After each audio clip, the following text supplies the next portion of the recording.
Hello, Namaste, Salam Alaikum, Sat Sri Akal. Welcome back to another session with your war chef at whatever.com. I have to admit, I am a little partial to vegetarians. I wish I had statistics to tell you whether there are more vegetarians or non-vegetarians in the world. But that is not the point. It is so easy to make a meat dish taste good because of its natural flavors.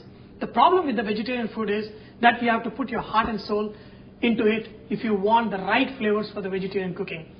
I want to tell you something very interesting. When I was working in Park Sheraton, after the day's work is done, I used to go and visit my friend Vikram at Chola Sheraton, and the film star Rajinikanth would land up there almost every day, and he would never order from the menu.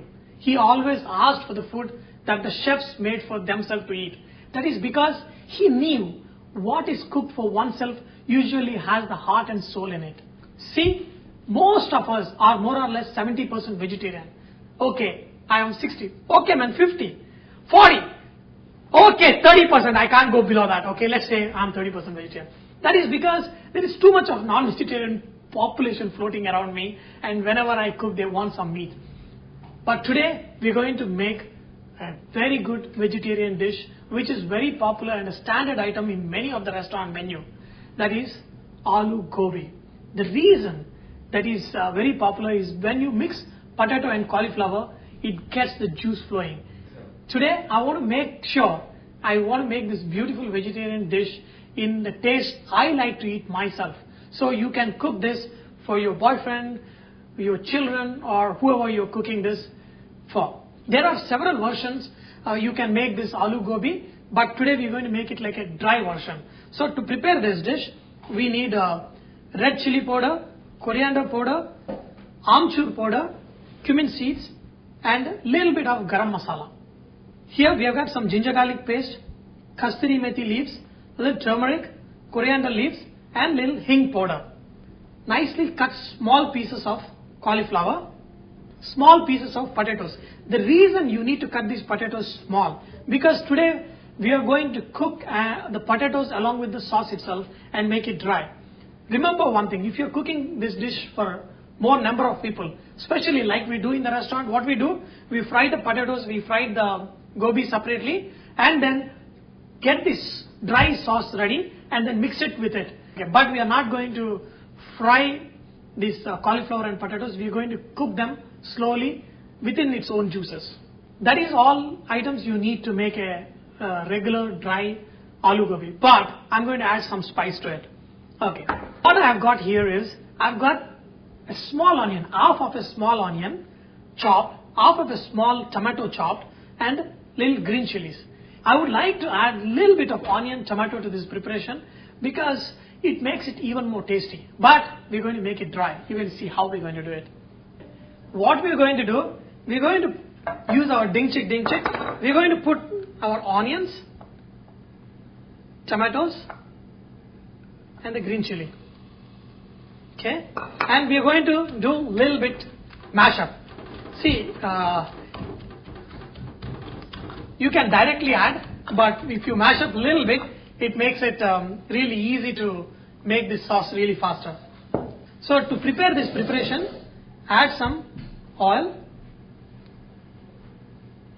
Okay. Add a little bit of cumin seeds. Okay. While our cumin seeds are getting cooked, I'll just crush the onion and tomatoes, green chili together a little bit. You don't need to do this. You can just add. You know what point I'm trying to make here is make sure your onions and tomatoes are very finely chopped. Our cumin seeds are cooked. Add a little bit of hing. Add ginger garlic paste. Tomato. Add a little bit turmeric. See, what I did is I crushed this onion, tomato, and little green chili. That gives a very nice texture to the sauce. Even though you want it dry, but you want a nice flavors. So this way you can get really tasty, aloo gobi. And also make sure you cook like this for few minutes, like 3-4 minutes, in a very slow flame till your onions and the tomatoes, get mashed up and disappear into this sauce. While this beautiful mixture is getting slightly cooked up, we're going to make a concoction. I've taken a little water in a small thing. Add, quarter teaspoon. Make sure you don't add too much masalas. Just a quarter teaspoon of coriander powder. Less than a quarter teaspoon of chili powder. And a quarter teaspoon of amchur powder. This amchur powder is added to this mixture because, if you are not adding tomatoes or anything, it gives a little bit sourness. We need some kind of sourness, but the tomatoes we added is not enough to give the required amount of sourness. So we add a little bit amchur powder. You can put the garam masala in the last directly on the dish. Just add it up now. And now you can also add salt. And lastly, the kasturi methi powder. Just take a little bit, make a powder and add to this. See, now our masalas are beautiful.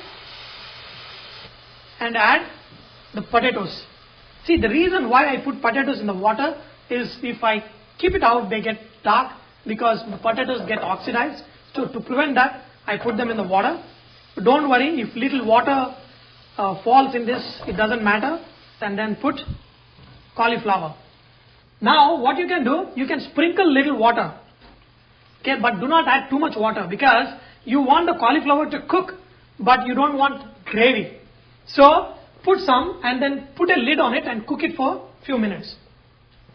If I fried those potato and cauliflower, I don't have to cook like this. Just add the potatoes, mix it up and your dish is ready. Mix in between for a while.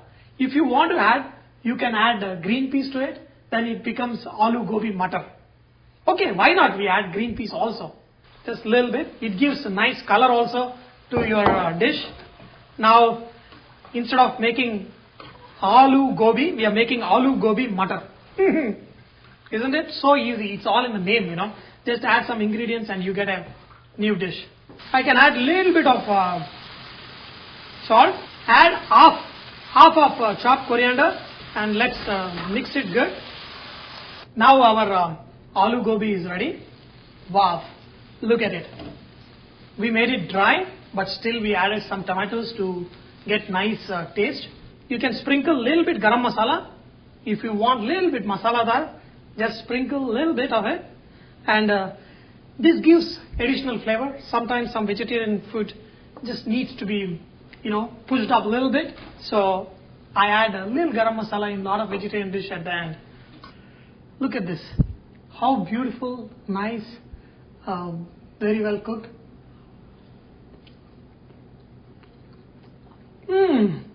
Okay, dear friends, did you see how beautiful this dish is? Dry, but we added tomatoes, we added onions, but we made it dry and made it very tasty. So, this is what I mean. Your taste bud is very important. So, modify the recipe a little bit to suit to your taste. There is never a bad recipe. It is that we don't know how to make that dish to our taste. So, that is why I always recommend the best chef in the world is you, because only you know how to cook to suit your taste buds. This delicious dish goes excellent with chapati, puri. It goes with extremely well with any pulao, biryani, and adds color to a lot of thali dishes, and especially you see this in the buffets. The rich yellow color of this dish is also attractive and stands out and also tastes so very, very good. It's such a winning combination. How can you ignore it? Do come back and tell me if you have enjoyed this vegetarian favorite. Remember that Varava is all about inspiring others to cook. Today I want to mention and thank Sangeeta. You're awesome. You posted some cooking tips and some recipes. Keep your recipes coming and make this site wonderful. So I request you all, everyone who's visiting the site, to post your recipes and cooking tips so others may benefit from your great cooking. Thank you.